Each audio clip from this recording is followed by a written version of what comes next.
طارق جمیل صاحب کے بیان میں ایک حدیث سنی تھی کہ کچھ علماء سے دوزخ کی آگ بھڑکائی جائے گی، اس حدیث کی وضاحت کر دی جائے، اور حدیث کون سی بک میں ہے؟ یہ اصلاح وقاص صاحب پوچھ رہے ہیں۔ یہ حدیث صحیح ہے بالکل، اور 3 لوگ ہیں جن کے بارے میں حدیث شریف میں آتا ہے کہ ان سے جہنم کی آگ بھڑکائی جائے گی۔ ان میں ایک عالم ہے، ایک شہید ہے، اور ایک سخی ہے۔ اور اس کی بنیادی وجہ کہ عالم، شہید اور سخی یہ تینوں بہت بڑے کام ہیں، یعنی علم حاصل کرنا، اللہ کی راہ میں جان دینا، شہادت کا مرتبہ حاصل کرنا اور سخاوت کرنا، یہ تینوں بہت بڑے ثواب والے کام ہیں۔ لیکن اگر اس کے اندر ریا کا عنصر آ جائے، ریا کا ایلیمنٹ آ جائے، تو ایسی صورت میں یہ اتنا ہی خطرناک، یعنی کوئی عالم اس لیے یہ مسئلے بتا رہا ہے کہ لوگ بولیں گے بہت بڑا مفتی ہے، اللہ تعالیٰ ہماری حفاظت فرمائے،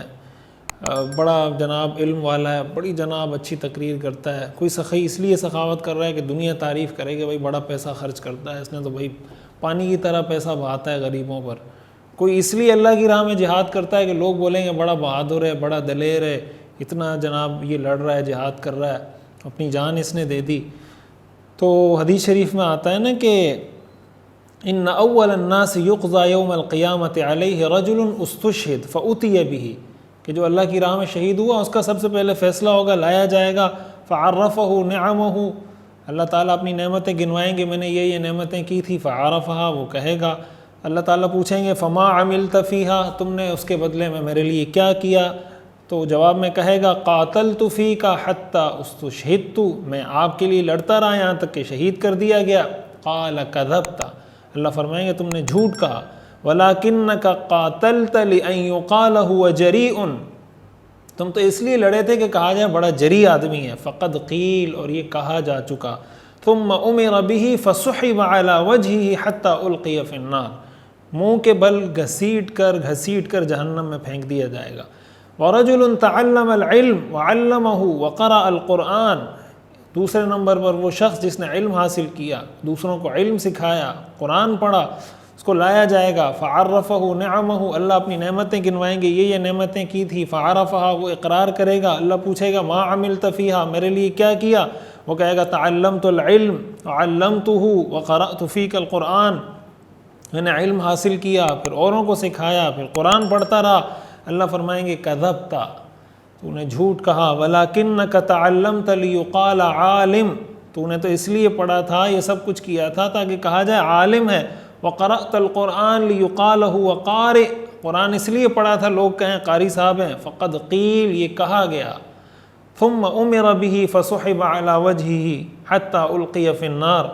اس کو بھی منہ کے بل گھسیٹ کر جہنم میں ڈال دیا جائے گا۔ اور تیسرے نمبر پر رجل وسع اللہ علیہ، وہ آدمی جس پر اللہ نے وسعت دی ہے، وَأَعْطَاهُ مِنْ أَصْنَافِ الْمَال، قسم قسم کے اس کو مال دیے ہیں، فَأُتِيَ بِهِ، اس کو بھی لایا جائے گا، فَعَرَّفَهُ نِعَمَهُ، اللہ اپنی نعمتیں گنوائیں گے، فَعَرَفَهَا، وہ اقرار کرے گا یا اللہ یہ سب نعمتیں آپ نے کی تھی۔ اللہ پوچھیں گے ما عملت فیہا، اس کے بدلے میں تو نے کیا کیا؟ قال ما ترکت من سبیل تحب ان ينفق فیہا الا انفقت فیہا لک، وہ کہے گا یا اللہ ہر وہ جگہ جہاں آپ چاہتے تھے کہ مال خرچ کیا جائے، میں نے کوئی ایسی جگہ نہیں چھوڑی، جہاں آپ کے بارے میں مجھے پتہ چلا کہ اللہ یہاں خرچ کرنے کو پسند کرتے ہیں، میں نے وہاں خرچ کیا۔ قال، اللہ فرمائیں گے کذبت، تو نے جھوٹ کہا، ولکنک فعلت لیقال هو جواد، یہ تو نے اس لیے کیا تاکہ لوگ کہیں کہ بڑا سخی ہے، فقد قیل، یہ کہا جا چکا۔ ثم امر به فسحب على وجهه ثم القی فی النار، منہ کے بل گھسیٹا جائے گا اور جہنم میں گرا دیا جائے گا۔ یہ صحیح مسلم کی حدیث ہے، صحیح حدیث ہے۔ اللہ تعالی ہم سب کی اس وعید سے حفاظت فرمائے۔ اس سے جو بات پتہ چلتی ہے نا وہ یہ کہ ریاکاری کتنا خطرناک گناہ ہے، کتنا خطرناک گناہ ہے کہ کسی کام، کوئی نیک کام کرتے ہوئے انسان کے دل میں یہ آ جائے کہ یار فلاں آدمی دیکھے گا تو میری تعریف کرے گا، وہ کہے گا یار بڑا نیک آدمی ہے، بہت اچھی نماز پڑھتا ہے، اور جناب یہ تو سخاوت بھی بہت کرتا ہے، یہ کام بھی کرتا ہے۔ کوئی بھی نیکی کا کام کرتے ہوئے اگر یہ چیز دل میں آ گئی تو وہ نیکی تو گئی، یعنی ثواب تو کیا ملنا، الٹا اس کی وجہ سے انسان جہنم میں جائے گا۔ اس لیے علماء نے لکھا ہے، جو حدیث شریف میں آتا ہے نا انما الاعمال بالنیات وانما لکل امرئ ما نوى، اعمال کا دار و مدار نیت پر ہے. اپنی نیت کی بار بار اصلاح کرنی چاہیے. خصوصاً جو لوگ دین کا کام کرتے ہیں ان کو تو بار بار اپنی نیت کی تجدید، اصلاح بار بار کرنی چاہیے، تھوڑی دیر بعد وہ غور کریں. اسی میں ایک بات یہ بھی عرض کر دوں کہ بعض اوقات پھر اس موقع پر شیطان وسوسہ ڈالتا ہے. مثال کے طور پر نماز شروع کرتے وقت آپ کی نیت تھی کہ بھئی اللہ کی رضا کے لیے میں نماز پڑھ رہا ہوں. اب نماز آپ نے شروع کی، نماز کے درمیان میں شیطان آپ کے دل میں وسوسہ ڈال رہا ہے کہ یار فلاں آدمی تمہیں دیکھ رہا ہے، تو وہ سوچ رہا ہوگا یار یہ کتنا پکا نمازی ہے، کتنے اچھے طریقے سے نماز پڑھ رہا ہے. یا صدقہ دیتے وقت آپ نے نیت کی کہ میں اللہ کی رضا کے لیے خالص اخلاص کے ساتھ دے رہا ہوں، اور دیتے وقت شیطان اب دل میں وسوسہ ڈال رہا ہے کہ فلاں آدمی تمہیں دیکھ رہا ہے، یا ویڈیو بن رہی ہے، وہ لوگ دیکھیں گے بولیں گے کتنا اچھا سخی آدمی ہے. تو عمل کے بیچ میں جو شیطان وسوسے ڈالتا ہے نا، تو اگر آپ نے شروع میں اپنی نیت کی اصلاح کر لی، عمل کے درمیان میں شیطان جو اس وسوسے ڈالتا ہے، اس سے عمل پہ کوئی فرق نہیں پڑتا،